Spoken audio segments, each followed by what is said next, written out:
So here I am at my sunny desk in Ithaca, New York. You can see we're adjacent to Cornell's baseball field and to Shokoff Field, our football stadium. We're going to take a trip to Spain. Zooming out now, zooming into the north coast of Spain in just a moment. Here we come.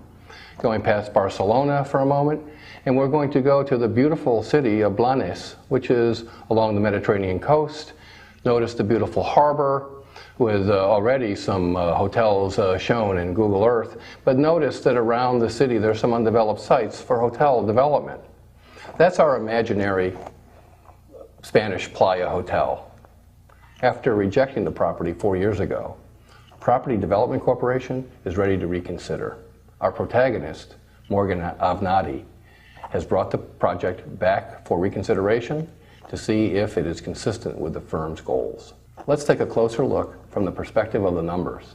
So, here we are looking at Exhibit B, which is the spreadsheet representing the proposed property performance for the Spanish Playa Hotel. Let's concentrate our view at the very top panel. One of the most important things to understand is that any new hotel that gets placed into a market has what's called a ramp-up period. We start the first year with a 55% occupancy, grows to 60, 65, and then with good business, we're projecting 68 and 69% occupancy. Our average rate starts out at 112 euros and is growing over time as well.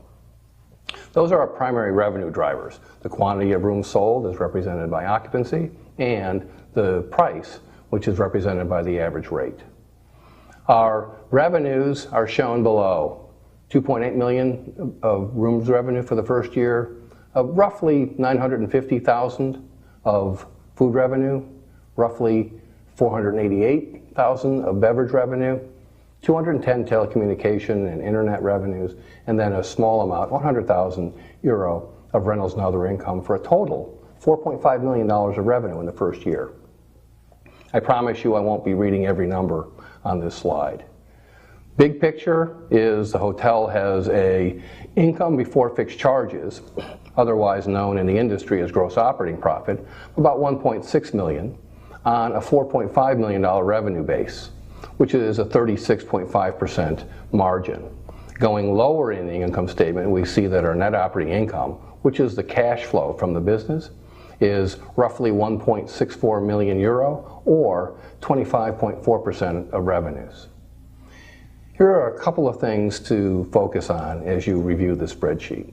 And I want to note that as the property starts into stabilization from year 1 until year 3, note that not only the net operating income growing from 1.16 million in the first year to 1.69 million in the third year, note that the margin improves from 25.4% to 30.9% as the occupancy grows. As a matter of fact, our margin grows to 32.9%, almost 33%, by the time we get to year 5 with a 69% occupancy.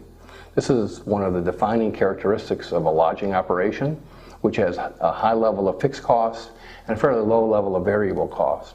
So as the occupancy increases, the operation itself becomes more and more profitable.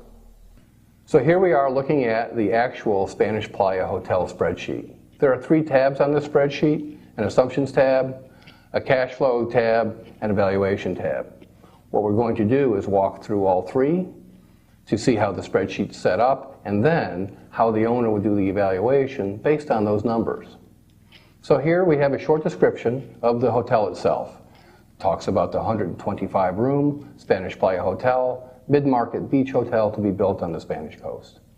This hotel, we think, will cost 17,500,000 euros to build, or approximately 140,000 euro per key. We'll be modeling a 10-year hold, and we have an investor that has a required rate of return of 10%. That is, unless this property produces a return of at least 10%, our investor is not interested in investing. Not only do we obtain the cash flow from operation over our holding period for 10 years, we have the option to sell the hotel at the end of the 10th year. The way the investment analysis works is we put together a simulated sale at the end of the 10th year to capture the value that's been created over the 10 years of operation.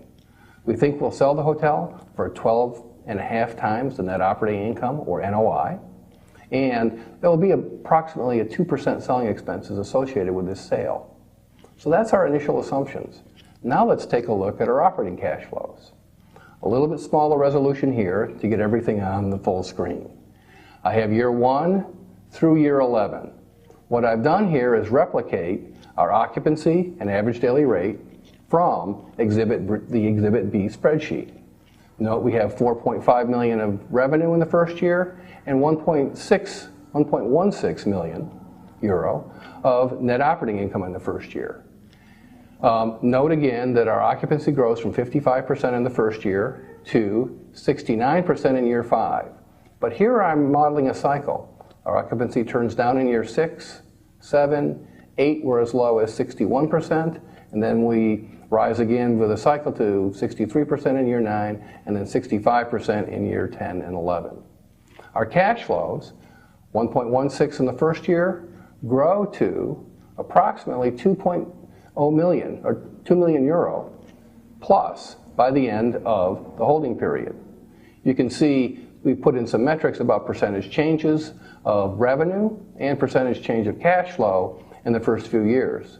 Note how sensitive this operation is to the changes in revenue. Note that in year 1 we have a roughly 9.38% increase in revenue, but a 22% increase in cash flow. Similarly, the second year, roughly 8.96 or 9% increase in revenue, and again 18.85% increase in profitability. That's the good news when things are getting better. However, when things get worse, let's take a look at year 7 as an example. We have a 1.06%, roughly 1% drop in revenues, but we have a 5.5% drop in our profitability. This shows the sensitivity of these operations to changes in their occupancy. Lastly, let's turn our attention to the simulated sale at the end of the 10th year. In the 10th year, we feel we'll sell this hotel for 12.5 times the cash flows anticipated in the year following the sale. That would be the $2 million expected in year 11, so there it is, $2,059,059 times 12.5. We think we can sell this hotel for 25 million or 25.7 million 10 years from now. Know what we're doing. We'll build this hotel for 17.5 million. We'll sell 10 years later for 25 million, net of some expenses of roughly €500,000. So that's our cash flows. Now we're ready to do our analysis.